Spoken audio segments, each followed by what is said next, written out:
The white halls of the Galactic Council's Peace Division were unusually quiet that night. Ambassador James walked slowly through the empty corridors, his footsteps echoing against the polished floor. After 15 years of service, he knew every corner of this building. But tonight something felt different. The air itself seemed heavy with secrets. He reached his office and placed his hand on the scanner. The doors slid open with a soft hiss. Inside, a small light blinked on his computer terminal, an urgent message waiting to be read. James sighed. At this late hour, it probably meant more paperwork about some minor diplomatic dispute between trading planets. But as he sat down and opened the message, his heart stopped. The sender was anonymous, but the attached files were marked with the highest military classification. James hesitated for a moment before opening them. In his position, he had clearance to view most documents, but anonymous sources were always risky. His fingers moved across the holographic display, and suddenly his office filled with star maps, battle plans, and military assessments. At the center of it all was a familiar blue planet, Earth. "No," he whispered, reading through the documents. "They can't be serious." The plans were detailed and thorough. The Galactic Empire's military division had been watching Earth for decades. They had monitored human television broadcasts, internet traffic, and military communications. They had studied human warfare, tracked technological advancement, and calculated potential threats. Their conclusion: Earth needed to be neutralized before it became too powerful. James leaned back in his chair, running his hands through his graying hair. The invasion fleet was already being assembled in the Proxima Centauri system, hidden from Earth's primitive detection systems. According to the timeline, they would launch in 3 Earth months. He pulled up more files, trying to understand the reasoning behind this drastic decision. The military reports were filled with data about human advancement rates. One graph caught his attention. It showed how quickly different species had progressed from discovering electricity to achieving faster-than-light travel. The average was 300 years. Humans had done it in 247. "That's why they're scared," James muttered. He had spent years studying human history as part of his diplomatic training. While other species developed in predictable patterns, humans were chaos incarnate. They jumped from invention to invention, their creativity seemingly unlimited. Where other species might take centuries to solve a problem, humans would find an unexpected solution in decades. A soft beep from his computer interrupted his thoughts. Someone was approaching his office. Quickly, James transferred the files to his secure personal device and wiped all traces from the main system. The door slid open, revealing Admiral Stone, head of the military division. "Working late, Ambassador." Stone's smile didn't reach his eyes. "Just catching up on some reports," James replied calmly, though his heart was racing. "Problems with the trading routes near Centauri again." Stone nodded, but his gaze lingered on James's computer. "Indeed. Well, don't work too hard. The Council needs its diplomats well rested." After Stone left, James waited 10 minutes before leaving his office. His mind was already racing with possibilities. He had 3 months to prevent an invasion, but he couldn't move openly. The military faction had too much influence in the Council. As he walked to his transport pod, James thought about Earth. He had never visited the planet. Direct contact was forbidden, but he had watched their transmissions, studied their art, read their books. They were violent, yes, but also capable of incredible kindness. They fought wars but also created beautiful music. They polluted their planet but also strived to save it. They were different from any species the Empire had encountered, and that made them dangerous in the eyes of the Council. But James saw something else in humans. Not just danger, but potential. Now he just had to figure out how to save them. Ambassador James couldn't sleep. He spent the entire night in his private study, going through the stolen files. The more he read, the worse things looked. Earth wasn't the first planet the Empire had decided to neutralize. There was a pattern, and it made his blood run cold. The morning sun was rising over the capital city's crystal towers when he finally found what he was looking for. Deep in the military archives was a list of civilizations that no longer existed. Each one had something in common with Earth. "Computer, show me the development timeline for species 247, he said, his voice rough from lack of sleep. A holographic chart appeared, showing the rise and fall of a civilization from a planet called Nexus. They had discovered electricity, then computers, then space travel. Their progress had been remarkably fast. Just like humans. The file ended with a single line. Threat eliminated. Year 3157. James pulled up another file and another. The pattern was always the same. Any species that developed too quickly was marked as dangerous. The Empire claimed they were protecting the galaxy, keeping order. But James saw it differently now. This wasn't protection. It was fear. He heard a knock at his door and quickly closed the files. "Come in." Director Wells from the scientific division entered, looking worried. She was one of the few people James truly trusted in the council. "You missed the morning meeting," she said. "I was doing research." James hesitated, then made a decision. "Mary, what do you know about Nexus?" Wells went pale. "That's classified information, James. Where did you?" "They're going to do the same thing to Earth." He showed her the files. "The Empire has destroyed 17 civilizations in the past 1,000 years. All of them developed faster than the Council thought was safe." Wells sat down heavily in a chair. "I knew about some of these. The official records say these planets destroyed themselves in civil wars." "All lies." James stood up and walked to the window. The city below was peaceful, orderly, everything the Empire valued. But Earth is different. They're not just fast, they're unpredictable. "That's what scares the military," Wells said. "Humans don't follow normal patterns. Most species focus on one field of study at a time.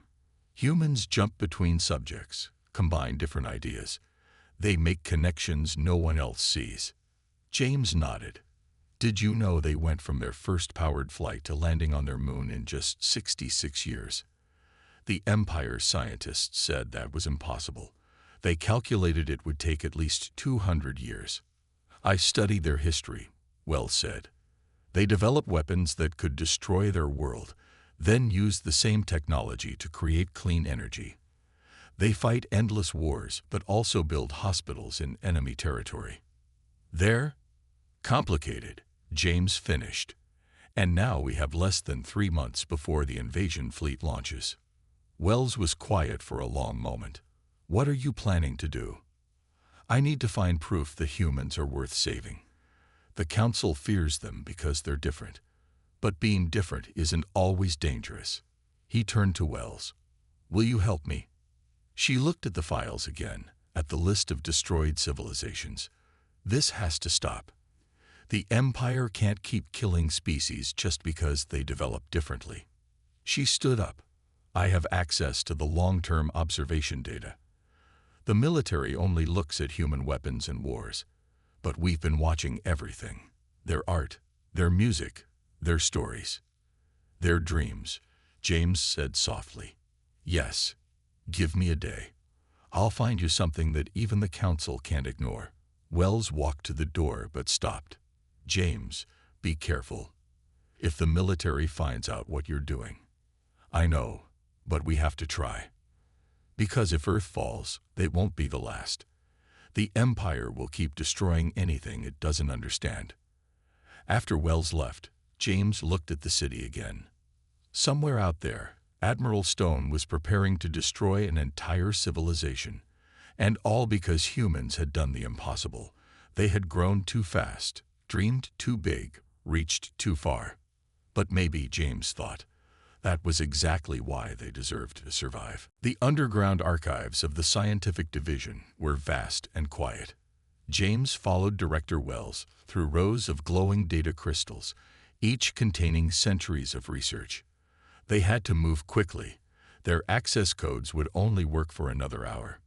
"Here," Wells said, pulling out a crystal. This contains 30 years of observations about human medical advancement. The military didn't think it was important. She inserted the crystal into a reader. Images filled the air around them. Human doctors performing impossible surgeries, healing injuries that would kill most species, even regrowing lost limbs. But what caught James's attention were the failed attempts. Humans didn't give up when something didn't work. They tried again, differently. They learned from failure, he said. Most species avoid paths that didn't work before. Humans see failure as information. Exactly. Wells pulled out another crystal. Look at their space program.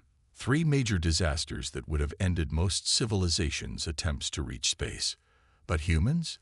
They fixed the problems and launched again within months. A noise echoed through the archives. They froze. Someone's coming, James whispered. They quickly replaced the crystals and moved to a different section. Just in time, 2 military guards walked past their row, doing their regular patrol. After the guards left, Wells led them to a secure room. "We need more allies," she said. "I have a list of council members who might help. People who've studied Earth and see what we see." James nodded. "It has to be people we completely trust. If Stone finds out what we're doing." "He won't," a new voice said. They spun around to see Professor Thomas standing in the doorway. He was the head of cultural studies and one of the oldest members of the council. "How long have you been there?" James asked, reaching for his weapon. Thomas raised his hands. "Long enough to know you're trying to save Earth. I want to help." He walked into the room and closed the door. "I've spent my life studying how different species think. Humans. They're special. Special enough to be dangerous," Wells said. "No." Thomas shook his head. "Special enough to change everything. Do you know why humans advance so quickly? It's not because they're smarter or stronger. It's because they share information." He waved his hand, and a hologram appeared showing human internet traffic. Most species keep discoveries secret. Different countries, companies, even families hide what they know. But humans, they post their ideas online for anyone to see. They collaborate across borders. Even enemy nations share medical discoveries. James remembered something from the military files. That's why the invasion is planned for 3 months from now. They're afraid Earth will discover the Empire's existence soon. "Yes," Thomas said. "Human technology is nearly advanced enough to detect our observation posts. The military wants to strike before that happens. But I think first contact with Earth could change the Empire for the better." "How?" Wells asked. "Because humans ask questions we've never thought to ask. They look at problems differently. Maybe that's what the Empire really needs. New ways of thinking." James checked the time. "We have 50 minutes before these access codes expire. Professor, you know the archives better than anyone. Help us find proof that humanity deserves a chance." Thomas smiled. "Better than that. I can show you proof that we need humanity. Follow me." As they moved deeper into the archives, James felt hope for the first time since discovering the invasion plans. They had allies now. Maybe they could convince the Council that Earth wasn't a threat, but an opportunity. But first, they had to find the right evidence, something so powerful that even Admiral Stone couldn't ignore it, something that would show the Council that humanity's greatest strength wasn't their technology or their weapons. It was their humanity itself. Professor Thomas led James and Wells to a hidden room deep in the archives. The walls were covered with screens showing different scenes from Earth. Unlike the military's war footage, these showed everyday human life. "Watch this," Thomas said, pointing to one screen. It showed a city destroyed by a natural disaster. But what caught their attention wasn't the destruction, it was what happened after. People from all over the world came to help. Former enemies worked together, sharing resources and knowledge. "The military sees humans as dangerous because they fight wars," Thomas explained. "But they miss something important. Humans unite when facing bigger problems." "Like an alien invasion?" James asked quietly. "Exactly." Thomas touched another screen. This is what I wanted to show you. The screen showed a human hospital. A doctor was trying something that made all three aliens gasp. She was using a deadly virus to fight cancer cells. They used diseases as medicine. Wells couldn't believe it. That's insane. Thomas smiled. Brilliant? Both. This is what makes humans special. They don't see things as just good or bad. They see possibilities. James watched more screens. Humans using nuclear power for clean energy. Wartime technology being used to explore space. Weapons research leading to medical breakthroughs. The Empire thinks in straight lines, Thomas said. If something is dangerous, it must be eliminated. If a path is risky, it must be avoided. But humans, they think in circles. Wells finished. They find new uses for everything. A warning light flashed. Someone was coming. They quickly moved to a hidden observation room Thomas knew about. Through the one-way glass, they saw Admiral Stone walking through the archives with two guards. He's looking for something, James whispered. Or someone, Wells added. We need to be more careful. After Stone left, Thomas showed them more evidence. Humans adapting to live in every environment on their planet, creating art that made people feel emotions across language barriers, building computers that could think in new ways. Here's what the military doesn't understand, Thomas said. Humans advance quickly because they're not afraid to fail. The Empire sees failure as weakness. Humans see it as a step toward success. James thought about the invasion fleet waiting near Earth. We need to show this to the Council. Not just the technology and advancement, but this. He gestured at all the screens showing human life. Their spirit, their way of thinking. The Council fears what they don't understand, Wells said. And humans are hard to understand. No, Thomas corrected her. Humans are easy to understand. They want to explore, to learn, to grow. The Empire fears them because they can't be controlled. But that's their greatest strength. James watched a screen showing human children in a classroom. They were asking questions, challenging their teacher, thinking in ways no Empire school would allow. That's it, he said suddenly. We've been looking at this wrong. We shouldn't try to prove humans aren't dangerous. We should show why their way of thinking could help the Empire. The Council will never accept that, Wells warned. They might, Thomas said. If we show them the right evidence. The Empire has been stuck in the same patterns for thousands of years. Maybe we need some human chaos to move forward. James nodded. But we need to move fast. Stone is suspicious, and the invasion fleet launches in less than 3 months.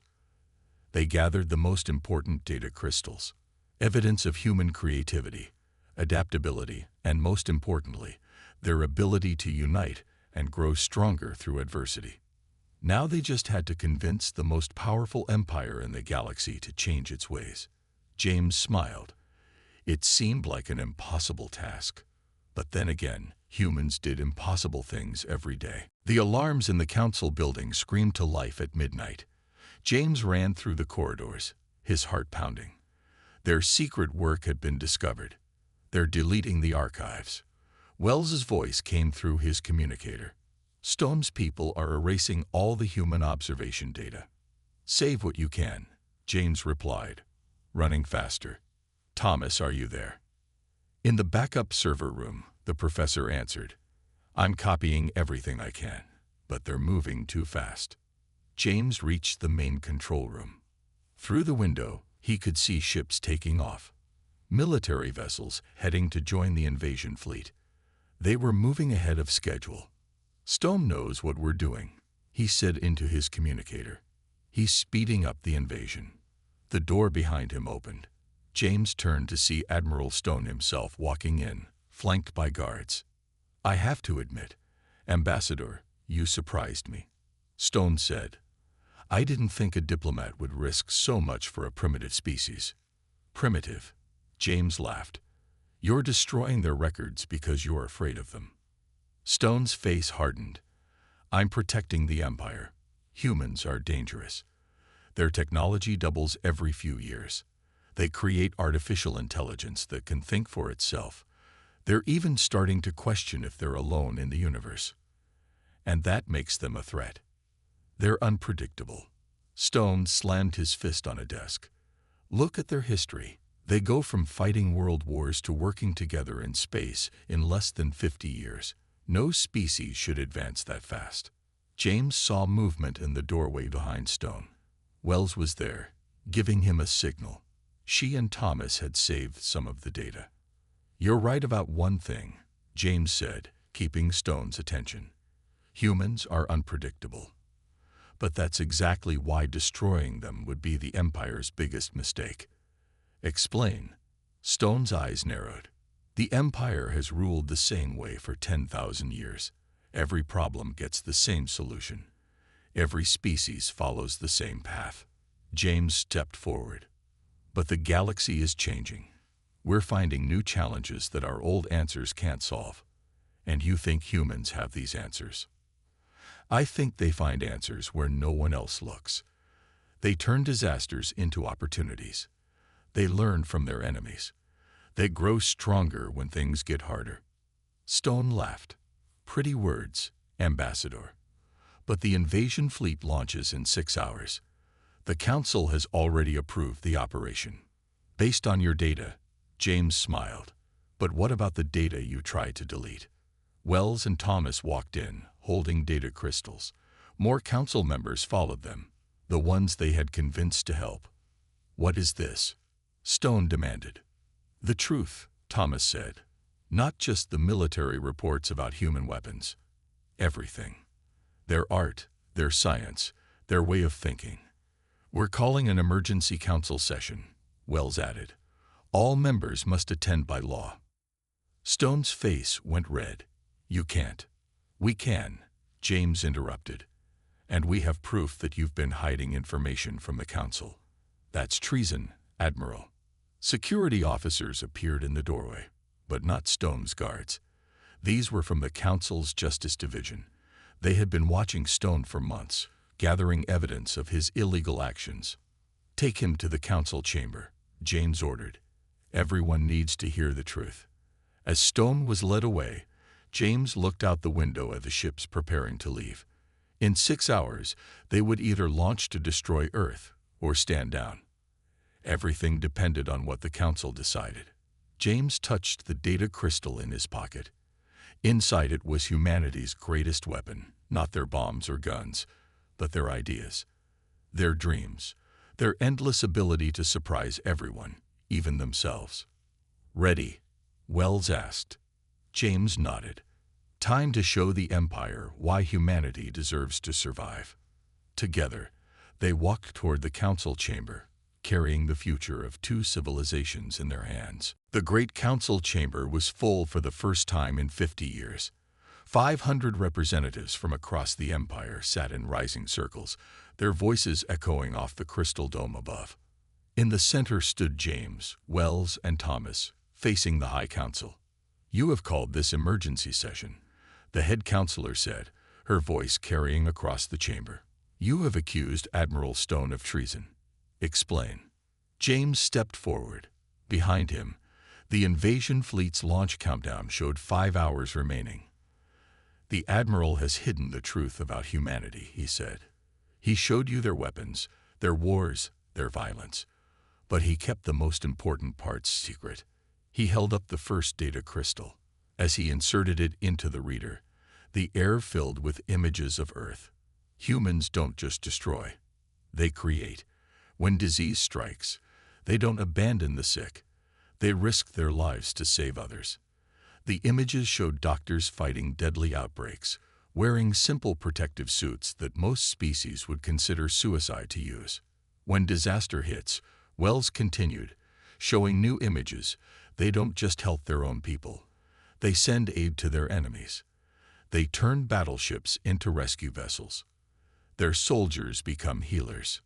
Stone stood up from where the guards held him. This is manipulation. They're showing you weak moments, not the real threat. No, Thomas stepped forward. We're showing you what makes humans different. They adapt faster than any species we've seen because they work together in ways the Empire never imagined. He played more recordings. Humans sharing research freely across the world. People from different countries working together to solve problems. Crowds celebrating scientific breakthroughs as excitedly as sports victories.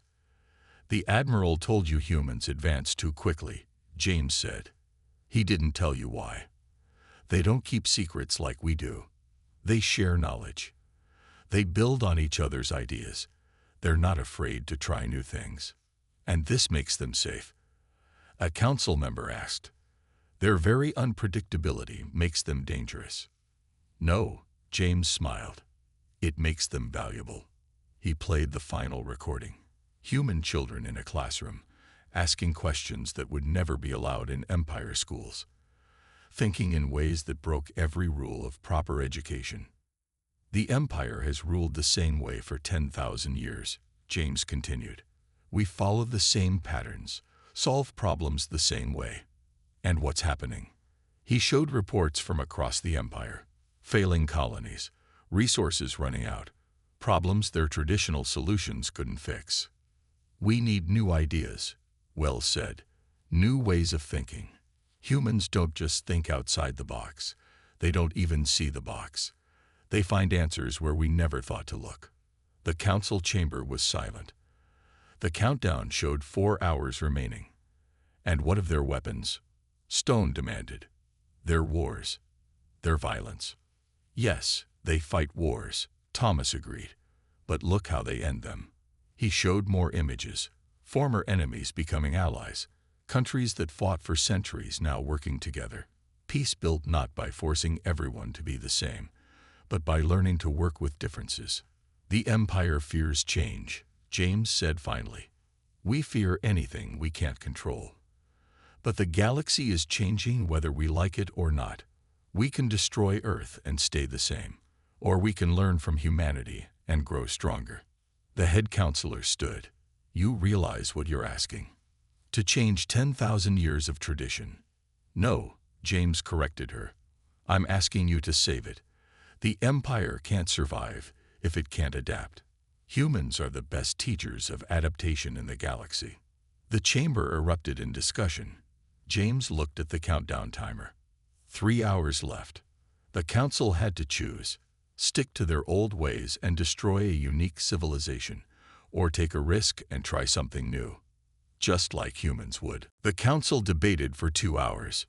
James stood in the center of the chamber, watching the countdown timer tick away.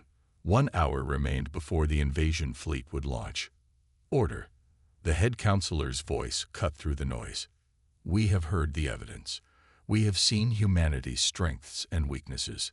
Now we must decide." The chamber grew quiet. 500 representatives from across the galaxy prepared to vote on Earth's fate. "First," she continued, "we will hear final words from both sides. Admiral Stone, despite your actions, you may speak." Stone stepped forward, his head held high despite his guards. "Everything I did was to protect the Empire. Humans are advancing too fast. Today, they barely reached their moon. In 100 years, they could threaten our worlds. Better to stop them now, before it's too late.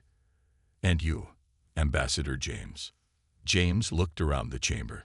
He had practiced speeches for this moment, but now he chose to speak from his heart. "For 10,000 years, the Empire has ruled by making everything the same. Same thoughts, same ways, same answers." He paused. "But the galaxy isn't the same anymore. We face new problems, hard problems, and our old answers aren't working." He pointed to the images of Earth still floating in the air. "Humans are different. They don't try to make everything the same. They learn from differences. They grow stronger by working with people who think differently." The countdown showed 40 minutes. "Yes, they're dangerous," James continued, "but not because they make weapons. They're dangerous because they show us a different way to live. A way where being different isn't wrong. Where asking questions isn't forbidden. Where failing isn't the end, but a new beginning." Wells stepped forward. "The Admiral says they're advancing too fast, But look what they do with that progress. They cure diseases and share the cures freely. They send their discoveries into space for anyone to find. They teach their children to question everything, even their leaders. That's exactly why they're dangerous. Stone interrupted. No, Thomas spoke up. That's exactly why we need them. The Empire is dying, counselors. We're so afraid of change that we'd rather destroy new ideas than learn from them. The chamber erupted in shouts. The head counselor raised her hand for silence. We will vote now, she announced. The question is simple. Do we proceed with the invasion of Earth, or do we attempt something unprecedented, peaceful contact with a rapidly advancing species? James held his breath. The voting lights began to flicker across the chamber. Green for peace, red for invasion. The countdown passed 30 minutes. Green lights appeared, then more red ones. The numbers were close. Too close. 20 minutes. James watched the colors spread. He thought of all the human stories he'd studied, how they faced moments like this in their own history, moments where everything could end or begin. 10 minutes. The last votes came in. The head counselor stood to read the results. By a margin of 27 votes, she announced, the council has chosen peace. The chamber exploded with noise. James felt Wells and Thomas hugging him, but his eyes were on the countdown timer as it stopped at 7 minutes remaining. The invasion fleet will stand down. The head counselor continued, and we will begin preparations for first contact with Earth. Ambassador James, given your understanding of human nature, you will lead this mission. James looked at the images of Earth still floating around them. A planet of billions of people who had just survived extinction without even knowing it. People who would soon learn they weren't alone in the universe. How do we even begin? Wells asked quietly. James smiled. We'll do it the human way. We'll try something new. If it fails, we'll learn from it and try again. Above them, the images showed Earth spinning peacefully in space. Soon, its people would look up at the stars and know they had friends waiting to meet them. And the galaxy would never be the same again.